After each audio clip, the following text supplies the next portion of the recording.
You're listening to Real Folk with me, Jo Burke. Welcome to Custard HQ, Pam Jones. You found us, hooray! Yes, I know. I was thinking, where is it? Now, the reason you were running late is because you are a foster carer and Yes. you help with the homeless. Of course. You live in Folkestone now? Have I you do. always lived here? No, I'm from Wiltshire, really, but I've been down here 30 odd years. Still got the accent. So I know, but it's even worse when my sisters and my family come down and I'm going, all right, and I think, oh, Pam, shut up. So I try and keep it a bit dignified, but it don't work. Oh, I love it. I love that accent. It's brilliant. Absolutely brilliant. So what brought you to Folkestone? I worked in a children's home in Sellinge. Oh, right. That's what brought me down here. Then the children's home closed. Then I got a job in Folkestone and met some friends, and then I met my husband, and we settled because he's from Folkestone. Yeah. We settled in Folkestone. And so you were caring for children then already? About sort of like after we got married and my first son was born. It was after Lee was born. So, yes. So you already had your own children or child? Yeah, I've got two boys. You've got two. Yeah. And so what sort of made you decide to go into fostering? Because I love children. And I come from a family of 9. So being the second oldest, I always had someone on my hip. Oh. So, it's just one of them, isn't it? Yeah. It's just nature nurture debate. You just always got someone on your hip, and I wanted to make a difference. For anyone out there that would be thinking maybe of fostering, is it a complex thing? Is it difficult to get into? It's quite long-winded to get the assessments, but they have to do assessments to make sure that the children are safe, which I understand. Yeah. And can more or less anybody do it? Can, yes, yeah, and like older people can do respite as well. If they don't want to do full fostering, they can go as a respite carer. Oh, that's interesting. So that just gives the other foster carers a break? When they need it, yeah, sort of thing. But I didn't know that you could do that. Yeah, you can. That's maybe a good way of dipping your toe into. I think, just feeling the water. Yeah, see if it's for you. Yeah. And children-wise, do you do any age? Well, I've been doing it 30 years and 30 years. 30 years plus. Oh my goodness. And in Folkestone, when I was younger, I used to be just known as the baby lady in Folkestone. That's because wonderful. I had a sort of 2 or 3 buggy, and I'd go and pick up newborn babies 6 hours old from the William Harvey Hospital or from police stations. That makes it sound like there were just so many of them everywhere. There was, if someone couldn't look after their children or they were at risk, then they were at the hospital, and someone had to take these children until an assessment was made, and that's what I did. Yeah, so you don't think about that as a lay person. I don't think about when you said, "Oh, I'll go and pick them up from the police." It made it sound like they're just random children. No, if being dropped off there, but obviously if there's something gone on, if there has been a fight or domestic or whatever, and the children needed a safe care, then I'd go and pick them up from the police station as well. So it's lovely. You do get bonds with these babies, and I've always fostered on the way of doing, if you treat the foster children like you would your own, that's the way to do fostering, and that's how I've always done it, And talking about that, how did your sons react to having various? Oh, they loved it. Really? Yeah, I'd come in with I'd go and pick a baby up, or a baby would be brought to my house, and my boys, when they were little, they'd sit on the seat. Oh, mummy, can I have a cuddle? They'd sit there and have a cuddle with the baby. And both my boys are so brilliant with young babies, children. They're brilliant. And have they got kids of their own now? My oldest son's got 2, aged 5, and Anya is 18 months. So you're a grandma now too. I'm a grandma too, so yeah. That's amazing. And it's just such a lovely story, and that's why I really wanted you to come on, and thank you for coming in. No, I love it because you're making a difference to children's lives. And I used to do drug addicted babies and fetal alcohol syndrome, children that have been abused. When you're doing that much, you've got to give that extra special care. Yeah. And I used to, with babies that were drug addicted, I'd have a baby sling on me. Literally, the baby was just in the sling, and I'd have to hoover, cook, everything, because you couldn't put them down because they were in so much distress. Really? And that's because they've got that sort of withdrawal, because their mum was basically on drugs. So you've got to withdraw the babies as well. So That's horrendous. So are they going through, even at that tiny age, As soon cold as they're born. turkey? And I suppose you can't give them anything. No, you other just than love just and cuddles and holding them close and yeah, making them feel secure and safe. So that's why I used to love doing it, you know. And have you officially stopped doing the foster caring now, or are you still? No, I still foster. You're no, still I foster, but I'm now I foster older teenagers, teenagers from sort of like 14 plus. So they're maybe the kids that people that were thinking about doing it might be a bit wary about doing, because I think people probably presume they're more of a handful. They are. Yeah. They are. But then you get another different side of it, you know. You can never take over a parent. I've never ever tried taking over a parental role, because that's not my role. But my thing is to make them feel safe, but you can't help but love them. But even like the little devils, you know, sort of like they come in and they, you know, quite disruptive and everything else. But you take them under your wing, and I've sat up till 2-3 o'clock in the morning talking and putting everything straight. And it's. I bet nobody has. No, I bet nobody's ever taken the time to do that. They've either been labelled as trouble, or you're doing that, you know, and everything was always labelled on that. And so what do you do? See a nicer. Treat them as a blank canvas and just don't prejudge. Don't prejudge anything.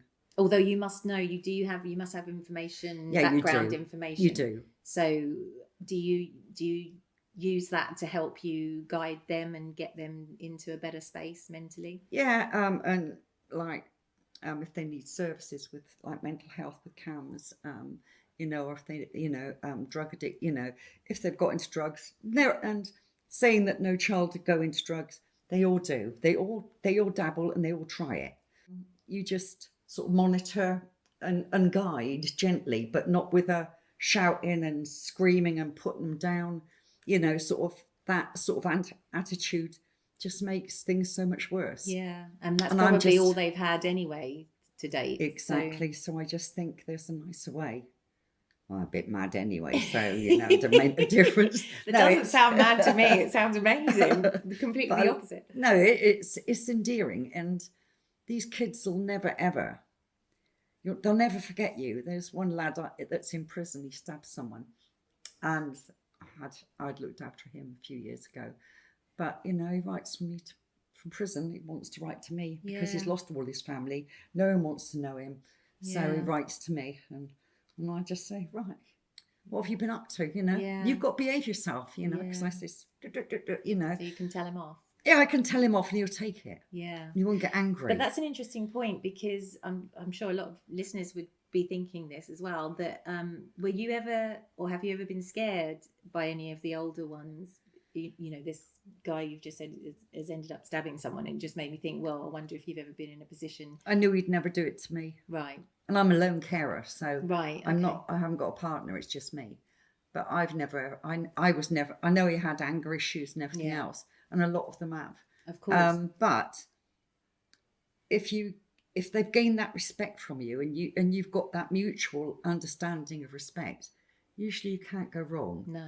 You know, because you're like, well, they're Nan. Yeah. Or mother hen, one or so t'other. They just wouldn't dream of harming. No, I don't think they would. You know, because I'm pretty relaxed at home, and my own fridge is full, help yourself. The cupboards are full, help yourself. Can I come round? Yeah. Yeah. That's how. But working it like that. Yeah.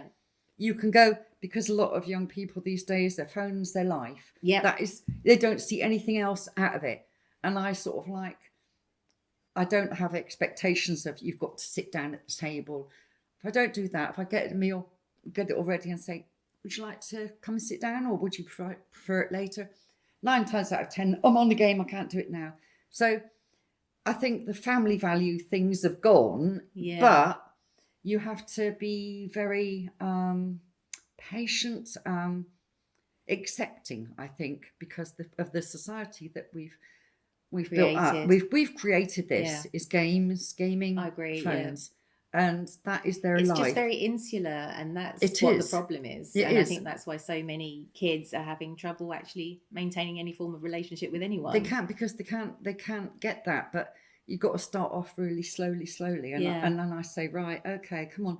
how about we just have one meal together and sit down at the table? No phones off the table, you know. No shouting, no screaming, what they've been used to. Yeah.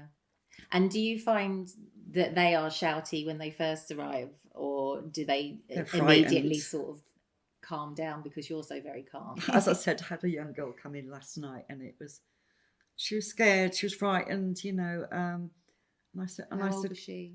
15. So Wow. I said, come here. And she looked at me, she was frightened. I said, come on, give us a hug. Yeah. Because I'm a hugger. I am a hugger, and I, you know. It's a good place to be. I think that you could feel her shoulders go. Yeah. Oh, yeah, you know, well, this lady's nice. Yeah. You know, sort of, you know. You're probably the first kind human contact she's had in a long while. It's just kindness. Yeah. And yeah. You just think, come on. It's heartbreaking, though.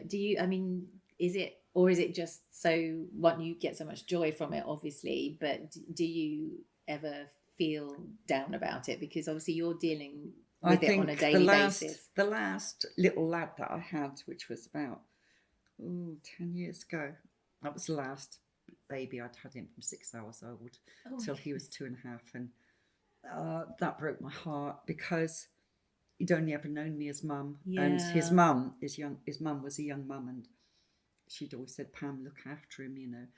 I trust you implicitly. She couldn't look after him, bless her. And he went on for adoption. And I don't know, I was thinking of what was best for him. I should have adopted him. You think? I should have. So that's a regret, really. Yeah. Did he get adopted? He did. He got adopted. Yeah. Yeah. That's the main thing. But yeah, you it does. And I think each baby that I fostered, they've all got all these little qualities, and I always used to sing to the song "You Are My Sunshine." Oh, you know, I always sunshine, my only sunshine. And I've got wooden plaques in my house of "You Are My Sunshine, my only," so you know, because that's what I always sang to them, and I feel a bit of that's gone with them, and maybe they won't remember, but maybe something in the back of their minds will always be there. So yeah, I just love it. It's always been me, and I've always put the kids first, and I wouldn't even go on holidays. Really? No, because I couldn't bear the thought of leaving them. I know they say, you know, it's a job and everything, but it's not. It's a vocation. Yeah.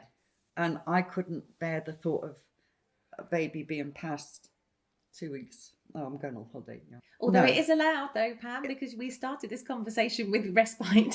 yeah. I know, so it's allowed. You just won't, it's allowed. It's me. But you just can't. It was me. Yeah. It was me. It's me who's that sort of person. I wouldn't do it to my own children. Why would I do it to foster? Yeah. Oh, incredible. It's really amazing. So how many kids do you think you've fostered over the years? Oh my goodness. I know that 10 years ago, I think it was 219 babies. Oh my God. Wow. 219 babies I know that I fostered. But I don't know, it must be maybe up, I don't know, 250, really? Or more.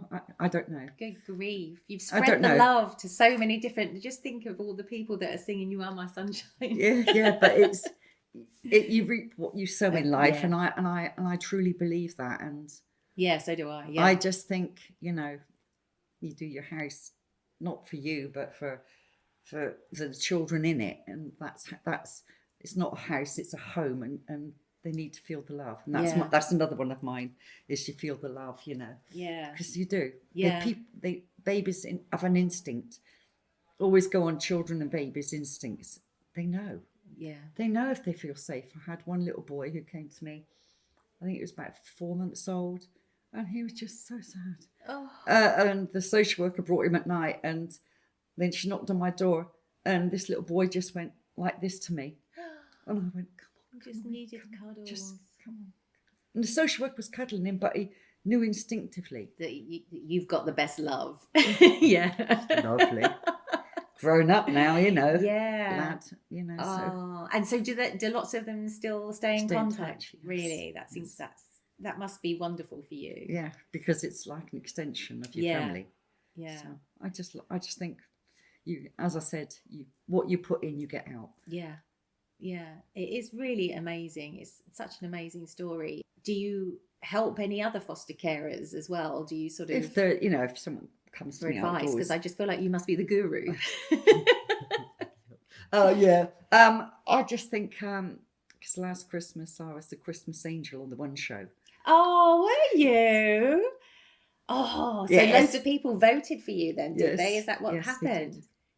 Wow, that must have been a surprise. Huge... No, you had no idea. No, I had no idea whatsoever. So I just went up to London thinking I was doing an interview. Just having a day out. Well, I thought I was doing an interview with Salvation Army about the work that we do in the Salvation Army Hall, feeding of the homeless. I thought it was just about that. Yeah. I just thought it was that. No, it wasn't. It was all about fostering and being the Christmas angel, being that I feed the homeless and... Yeah. Wow. And foster. You must have been in bits, were you? Oh, God. That's the sort of thing I'd have been in bits just watching. Oh my God, Phil.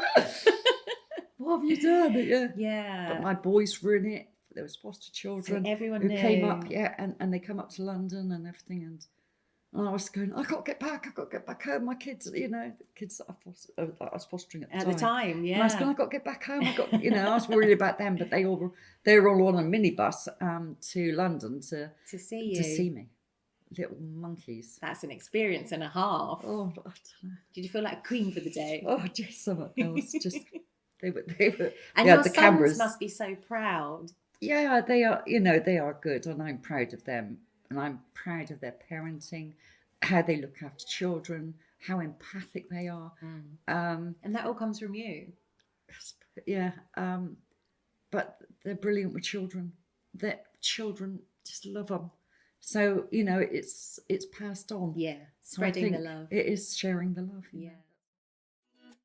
You're listening to Real Folk with me, Jo Burke. This would ordinarily be an advertising break. But as I don't yet have an advertiser, why not check out standingoncustard.com, where you can buy all 4 of my children's books, plus my adult comedy book about online dating, all delivered free and signed by me. Standingoncustard.com. Back to the show. About 5.5 years ago, I think someone died in Folkestone who was homeless, and I said... that shouldn't happen.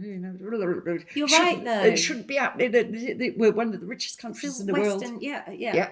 So I went on my soapbox, and Good for you. Then I just started doing a big pot of stew, and I'd put it in the back of my car with plastic plates and bowls and bread and everything, and I'd go and take it out and feed the homeless, and then. So you just did that on your own? Yeah. You just saw this? Just saw this. So was it on the TV news or was it in the paper? I think it was in the papers. So you just read that over breakfast or whatever and just I got to do something. So anyway, with that, volunteers came and helped me and everything. And we started at the back of my car, as I said. And then we do it 2 nights a week, Mondays and Fridays. And because that's the most times that there's bank holidays. Right. And everything shuts. So that's a really good plan, isn't it? The Monday and the Friday, knowing that they had a hot meal and a pudding and bread and cakes and things like that. Yeah. So then I started asking Tesco's, Waitrose, Lidl, all those sort of stores to ask for help. And we started. So they donate old food or yesterday's food. Yes. Yeah. Okay. So I've done it like that, and then I had more volunteers to help me, and we just used to. Then we had. So do you have to go and collect it from all of those stores? Yeah.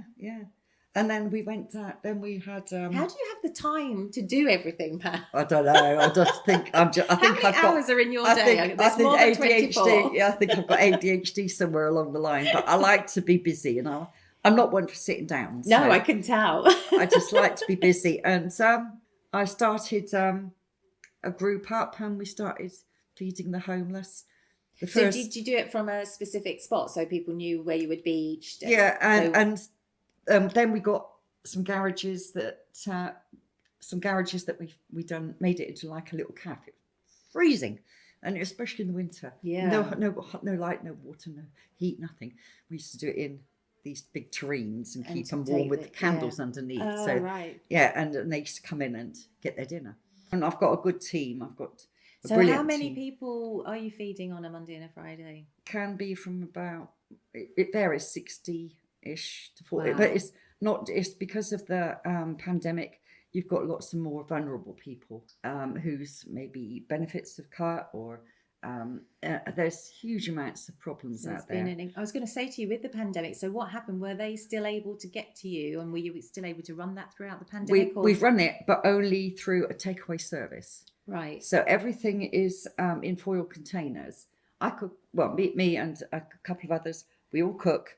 That is Hilary, Eddie, me, and Jo, and we just all get together, and there's a whole bunch of us, and we cook it all, put it all in foil containers, put it in the ovens, and then put it into bags for people to take away, because we had to the distancing and making sure that everyone was safe. So even a pandemic didn't stop you? No, absolutely not. No, and it was more necessary then as well. It was needed. And also we get food that was donated, and Sheila and I would, and Eddie would do food parcels for any families. We got in touch with schools for vulnerable families, and then took all the food to different schools in Folkestone. There's 5 schools that we were helping at one time. Yeah. And all the food was being distributed around schools for families. Because quite often, sometimes children, that's the only hot meal they'll get. Yeah, and especially when the schools were that's closed. why we were doing it. Yeah.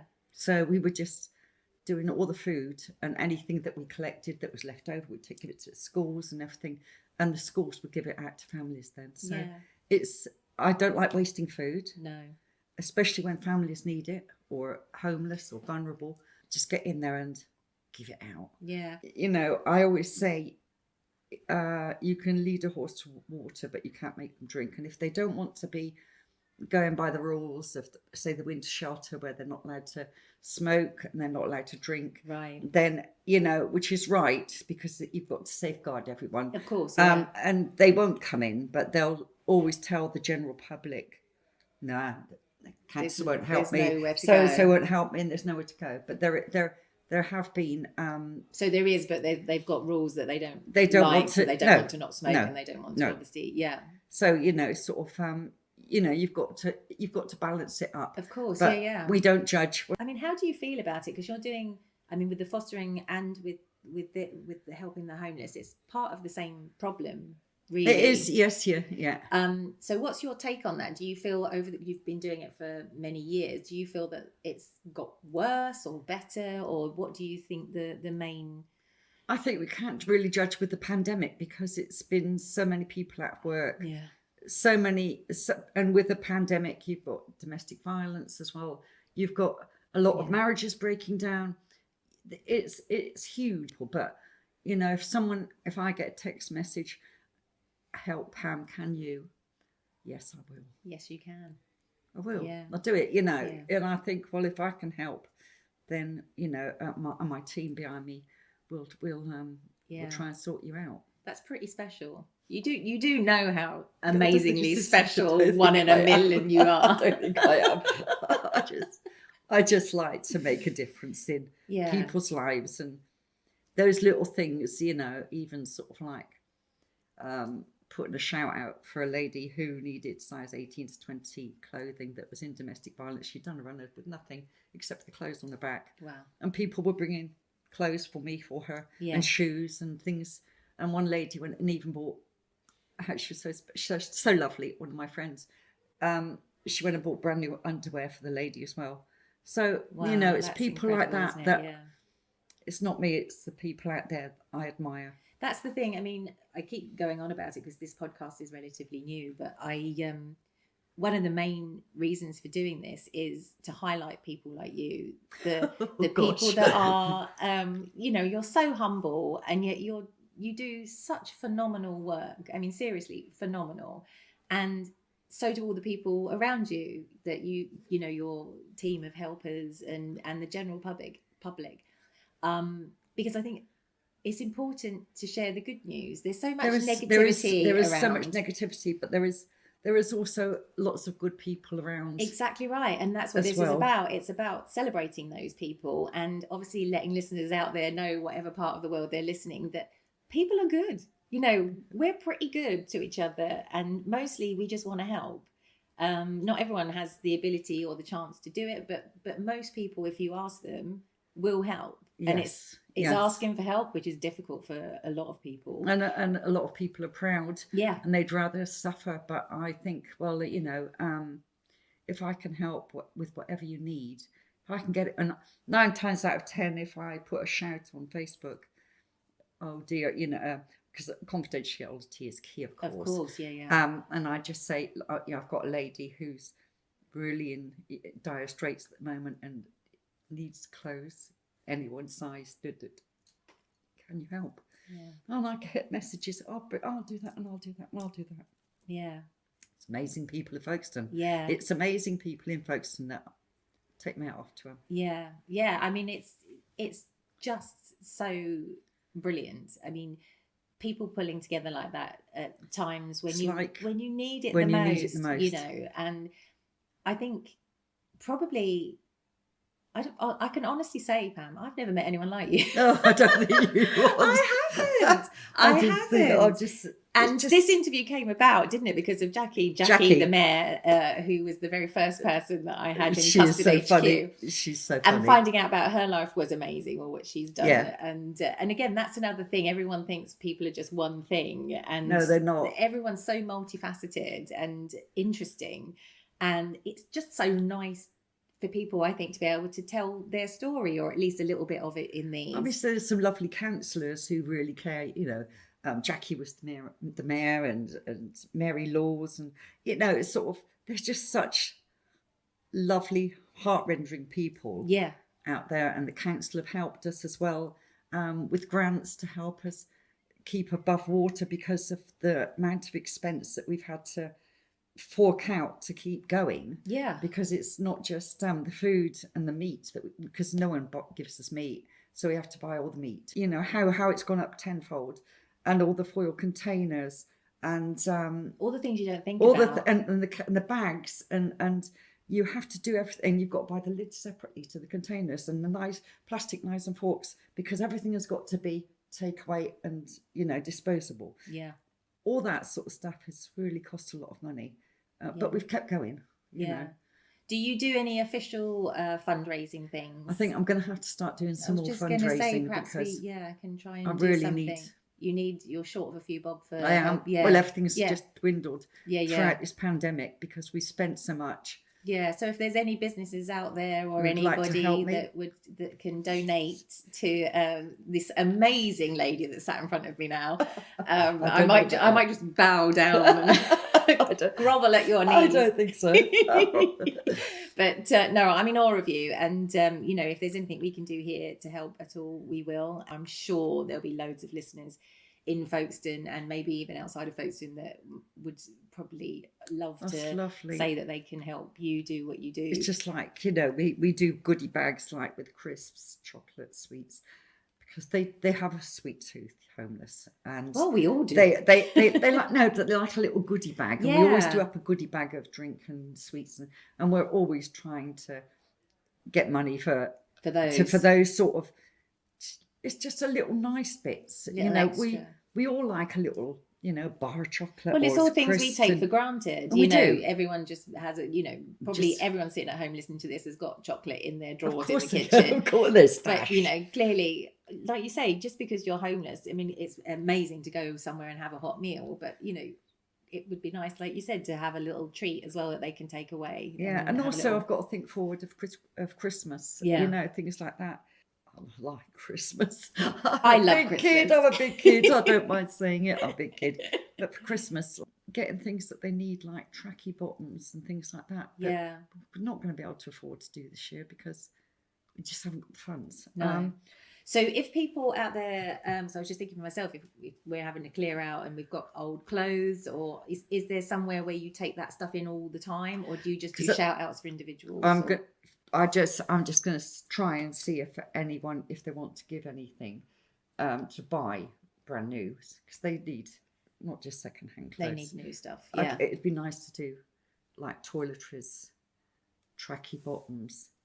Like we usually do the socks. The gloves, basically, that's a really good thing as well, because how many of us out there, listeners, like me, end up with half a ton of toiletries at Christmas from relatives that you never use, that you've probably still got in your bathroom from 1964. Really? In a box. But yeah, it's that sort of thing. So it's nice, something nice. So it's regifting, really. It's regifting, which leaves a nice warm feeling for everybody then. It's just fuzzy, and I think everyone deserves something. Yeah, I agree. I totally agree. So do you have a website for your volunteering or the helping the homeless and vulnerable? That's on Facebook. So what's best for people to do? Is it best for us to go on there and join it, or like it? Like my page, please. That would be wonderful. Like the page. Everyone, I order you, wherever you are. Please like my page. Like the page on Facebook. And if you've got anything that gets bought for you, or that you've bought and you don't like or no longer use, or if you want to just go out and buy someone that's homeless something nice as a little gift if you're shopping. Something nice. I think it makes all the difference. Yeah, and it's the gift that keeps giving, because you'll feel good about doing it, and the person that gets it will feel amazing. If people that go onto your Facebook page and start liking it, which I shall be one, lovely. If we've got anything that we can donate, we just message you on there. Is that the best way to get in contact? Or I can give you my number. Usually, sort of like on the side of my car, it's got my telephone number. It's 07521 704 247, which is my phone number, and people will message me, or if not, go onto the page. Right. Helping the homeless and vulnerable on Amazing. Facebook. So that's all over your car as well. It is. You drive around with my goodness, yes. I was trying to. There's just no stopping you, Pam, is there? I know. Is it called the Pam-mobile? It should be. It should be. I think I need a new van, really, but I can't afford one of them. Well, Pam needs a new van. If there's anyone out there that's getting rid of a van, or knows of anyone that can trade in an old van for a nice new one for Pam. Oh dear. Let's get her a new Pam and van. Come on. I think my car has really done the works. I bet it has. Yeah. With so much food in it and everything as well. Yeah. What sort of size van have you got? And do you I've got a Peugeot 4007. Is that a big one? That's It's a 7-seater. It's a 7-seater. Oh right. Okay. So like I get you. Multi-car van. So but it's been turned into my picking up spuds and bread and potatoes and fruit and everything, and pick up certain days of the week from Waitrose, because Waitrose help us, and Tesco's over in Cheriton, and of course Lidl. That's good that those companies do that, though, isn't it? That is amazing, because otherwise it's such a waste of food. It is, and I hate wasting food. No, it's horrific. When people need it. Yeah. Like if we had the other day, we had loads and loads and loads of sliced loaf, and I thought, right, bread and butter pudding. I haven't done that for ages. I love bread and butter pudding. My dad used to make a mean one of those. Yeah, banging, aren't they? You just don't see it even in cake shops anymore. No, nobody really does it. No, bread and butter pudding, and we would give. Another lady gave me a great big bag of apples, and I just peeled them all on. I think it was Thursday. Peeled them all, stewed them. Well, prepped them and stewed them. And then I said, right, to Hilary, who was cooking on Friday, I said, I've got loads of apple I've done, and I've put into containers. I'm just going to freeze them. Do you need them? She said, oh, yeah, we'll have that because we'd already done cakes and put them in the freezer. And she said, I'll make apple sponge cakes and custard. So, lovely. It's another thing. I thought you were going to say my favourite, apple crumble. Oh, no, it was meant to be for apple crumble, but because they got this sponge out, they thought they'd do the apple sponge, but it was for apple crumble. Nice. Oh, they love it. Yeah. Good old, delicious. Just good grub. Old-fashioned English food. Yeah, but it works. Yeah, it really does. It does. And like you say, it uses up all the waste, because that's what we used to do when I was a kid with the bread and butter pudding or the bread pudding. Yeah. That's, nothing was wasted. And my sisters come down, and when they come down to see me, they said, Pam, make Mum's bread pudding. So I'd have to make a great big thing of bread pudding so that they could take some home and freeze it, because they can't make it like my mum used to make it. And I just... It's a good old-fashioned recipe. Well, no, there's no recipe. I just throw it all together. I throw it together, and they loved it. So I have to make them. I love it. Well, let me know next time you're making that. I tell you, I'll come round for some. I'll drop something nice off for everyone. And I'll trade you for a slice of good old-fashioned bread pudding. Yeah, a slab. Well, it's been absolutely amazing talking to you. I mean, as I said before, I'm in absolute awe of you and what you do I don't for know. Folkestone. I just think Folkestone's a great place. I just think you just need to look underneath and see, when you see how much of the ripple of people helping people who are in dire need, then that is where we come from. Yeah. It's a wonderful place. I absolutely adore it, my heart and soul. I love this old high street. I love the harbour. I love the community. It feels like I'm from London. Yeah. And when I was a kid, I remember that sense of community. But it's sort of gone. Everything's got anonymous now. Too busy and anonymous, and you don't know the neighbours like you used to. No. It's just a different feel. And as soon as I met Phil and we were here more, it's just like stepping back in time. It's like everyone cares. V-Day, and of course the pandemic and everything, and I just organised a street party in our. Oh, I love a street party. It was lovely. It was really great because we all sat in our drives, so we were social distancing, and went all down the road, and everyone come out, and it was endearing, and it was heart rendering, and it was and people sad but lovely, to see all the neighbours and everyone who didn't know who was at the bottom, new neighbours at the bottom or the and top. They do now, and it was just walking down in the middle of the road and saying, I'm so and so. And I was just going, all right, I'm organising a street party. Come on, getting out. Come on, get out of your house. It just takes one person. It does to jivvy. And we just done it. It was lovely. Yeah. And that's the thing in life, I think. It just takes one person to go, do you know what? This isn't good enough. Yeah. We need to let's get together and pull our fingers out. Yeah. And we can do it. And you are that person, Pam. So a bit mad. I think it's amazing that you came in, and the reason you were late was because you were doing your thing, caring for somebody that had just been sort of thrust upon you at short notice. I just thought, oh gosh, because obviously crises you can't diarise for those. No, you had to just get all the shopping in and do it. Yeah, so bless your heart for coming in with all that still going on and sharing your story.